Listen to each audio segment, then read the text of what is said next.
এই যে দেখেন বাঁশ দিয়ে আমি কি বানাইতাছি, আশা করি ভিডিওটা দেখবেন সবাই, তাহলে বুঝতে পারবেন। বাঁশ দিয়ে মাছ মারানো যন্ত্র বানাইতাছি, এটার নাম হচ্ছে বাইনা। আমরা বাইনা বলি, হয়তো আপনারা কি বলেন জানি না, তাই আপনাদের মাঝে তুলে ধরতাছি। কিছু হলা কম পড়ছিল, হলাগুলো তুললাম।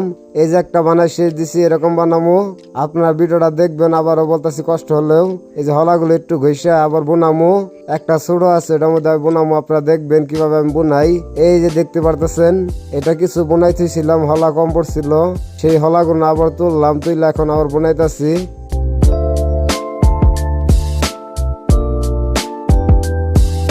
আপনারা অনেকে বলতে পারেন যে ভাই আপনার তো অনেক দক্ষতা আছে। ইনশাল্লাহ আলহামদুলিল্লাহ, আমি নিজে অনেক কাজ পারি, বাঁশের কাজ মোটামুটি অনেক কিছুই পারি। তাই ভাবলাম আপনাদের মাঝে এই বিষয়টা একটু তুলে ধরি। অবশ্যই ভিডিওটা দেখবেন কষ্ট হলেও শেষ পর্যন্ত, আমি কিভাবে তৈরি করি।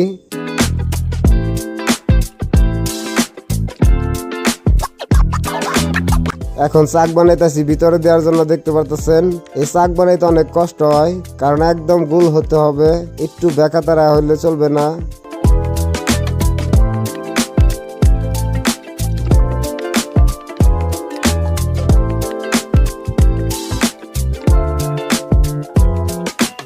আমি যে জিনিসটা বানাইতেছি এটার নাম হইতেছে বাইনা। আবারও বলতেছি, অনেকেই অনেক কিছু হয়তো বলতে পারেন, আমরা যেটা বলি বাইনা এটার নাম।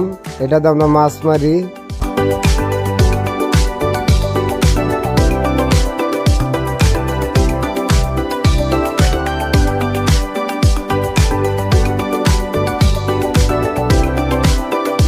বর্তমানে এই বাইনার খুবই চাহিদা, কারণ চারদিকে প্রচন্ড মাছ, বৃষ্টি হচ্ছে তার কারণে প্রচন্ড মাছ। এই এক একটা বাইনার দাম 4 থেকে 500 টাকার মতো।